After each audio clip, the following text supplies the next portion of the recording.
Hello. Today's video guys, mag tutorial pattern paper making for simple school uniform blouse for today's.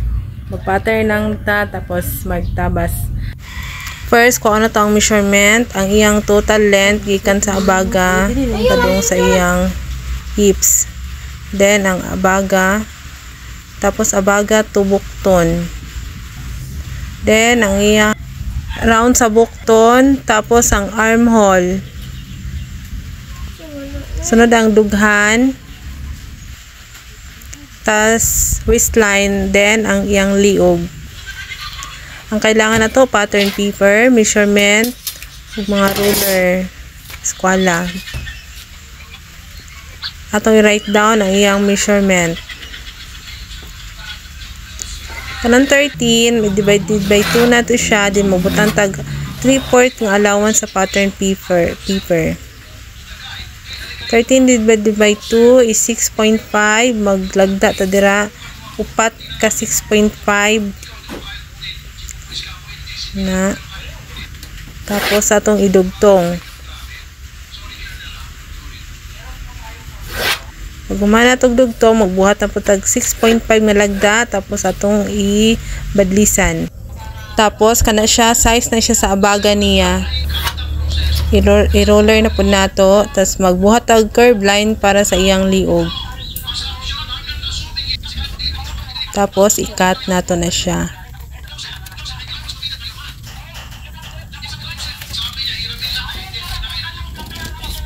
Pag humana to og cut, tantag allowance ng 1/2, din kuha na tong sugot sa iyang breeze.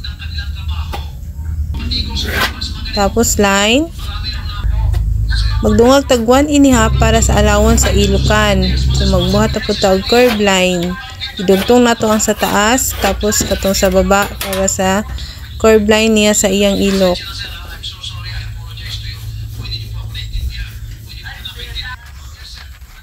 Tapos ato siyang i-cut.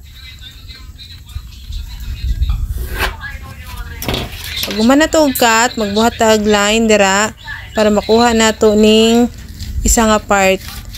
Kung polo ni siya, dili na nato siya kailangan i-cut since blouse atong tahion, nato lang siyang kwaon.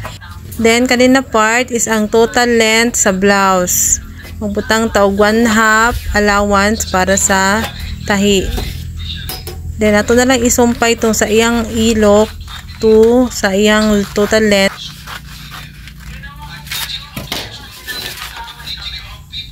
Then kani siya nga part atong i-actual ang sugod sa iyang ilok. So naa siya 7, mao na siya atong guide, batag line. Tapos ang length sa iyang bukton is 7. Then nag-add tag 1 inch nga allowance.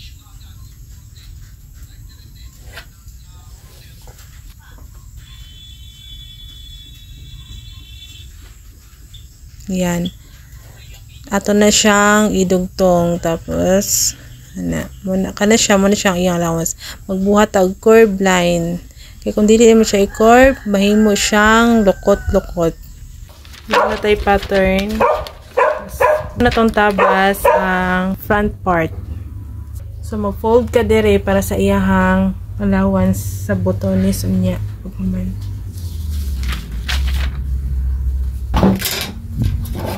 Kani siya, muna siyang sa front na liog.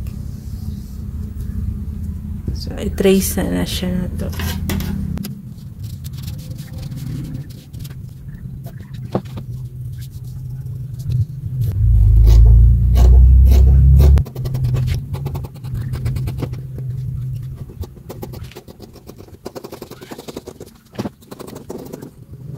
Muna na siya ang front part, left side, and pikas the right side.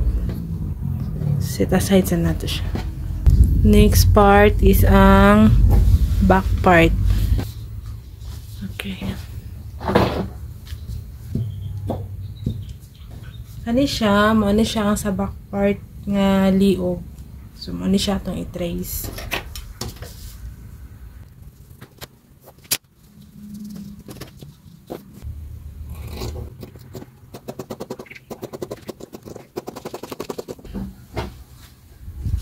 na siya ang back part niya. Set aside na natin siya tabas na punta o para sa bukton. Muna siya itong i-trace. Ito na siya i-trace.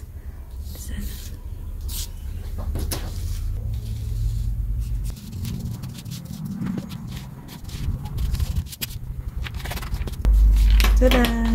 Pating.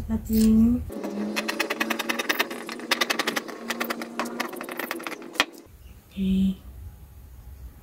Ito na siyang butangan o lagda para sa atong center line. Ano na siya atong school uniform. Naana tayo duha ka sleeves. Ayan, sleeves. Tapos, ang back part. Tapos, ang front part. So, iiwit na nato ang kuan. Yung kwilyo kay base na siya sa actual. Okay, thank you. Sunod na po. Thank you for watching.